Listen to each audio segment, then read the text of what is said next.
প্রথম কোশ্চেন দেখো, একটি চুম্বক শলাকার দোলনকাল টি এর ভর 4 গুণ করলে, এটা বাংলাতে লেখা আছে, 4 গুণ করলে নতুন দোলনকাল কত হবে? তাহলে টি সমান হয় আমরা জানি 2π√i/m/BH, এটা প্রায় সকলেই জানে। আর এখানে চুম্বক শলাকার ক্ষেত্রে মোমেন্ট অফ ইনার্সিয়া বা জড়তা ভ্রামক I=1/12 ml² হয়। তাহলে ওখানে যদি বসিয়ে দিই তাহলে টি সমানুপাতিক, আমরা আর বাকি রাশিগুলো তো ধ্রুবক, এখানে ভরের পরিবর্তনের কথা বলেছে, তাই ভরের সঙ্গে সম্পর্কটা আমরা তৈরি করে নিলাম √m। তাহলে যদি এখানে ভর 4 গুণ করে, তাহলে এটা আগে m ছিল, পরে 4m হয়েছে, তাহলে একটা কি হবে, 4 বসিয়ে দিলে এটা রুটের বাইরে 2 একটা আসবে, অর্থাৎ দোলনকাল 2 টাইমস হয়ে যাবে। তাহলে এইভাবে আমরা উত্তরটা বলতে পারি, এটা 2 এর উত্তরটি হবে বা বির উত্তরটি হবে। সুষম চুম্বক ক্ষেত্র বিতে সাম্য অবস্থায় থেকে একটি এম ভ্রামকের চুম্বককে 180 ডিগ্রি ঘোরাতে কৃতকার্য কত? তাহলে কৃতকার্যের যে রাশিমালা এটা আমরা জানি, এটা লাগিয়ে দেবো, W=mb cos θ1 - cos θ2। তাহলে এখানে কত থেকে কত কোণে ঘোরাবে? 0 থেকে 180। সাম্য অবস্থা মানে ওখানে 0 ডিগ্রি ছিল, ওখানে পোটেনশিয়াল এনার্জি মিনিমাম, ওটাকে সাম্য অবস্থা বলি। তো সাম্য অবস্থা থেকে 180 ডিগ্রি কোণে ঘোরাবে। তাহলে W কি আসবে, mb cos 0 - cos 180 ডিগ্রি। তাহলে এটা হবে -1 অর্থাৎ 2mb, এটাই উত্তর, 2mb, বির উত্তরটি সঠিক। তিরস্তম্ভক পদার্থের প্রধান বৈশিষ্ট্য কোনটি? তিরস্তম্ভক পদার্থ অর্থাৎ চুম্বক ক্ষেত্র দ্বারা সামান্য বিকর্ষিত হয় এবং চুম্বক ক্ষেত্র থেকে একটু দূরে সরে যাওয়ার চেষ্টা করে। তো এটা লো নেগেটিভ সাবসেপ্টিবিলিটি, লো এবং নেগেটিভ সাবসেপ্টিবিলিটি, এটাই বির উত্তরটা। নেক্সট,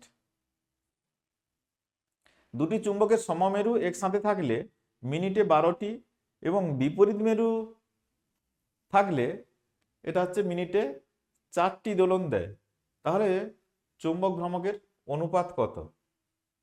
যখন তাহলে দুটি চুম্বকের সমমেরু একসঙ্গে থাকে, দুটি চুম্বকের সমমেরু একই দিকে রয়েছে, তো দিয়ে যদি আমরা এটাকে দুলিয়ে ছেড়ে দিই তাহলে এটা কি হবে, মিনিটে 12টি দোলন সম্পন্ন করে।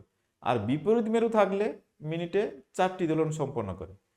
তাদের চুম্বক ভ্রামকের অনুপাত কত? আচ্ছা, এখানে এই শর্ট ফর্মুলাটি লাগিয়ে দিলে কিন্তু এই প্রবলেম খুব দ্রুত সলিউশন করা যাবে।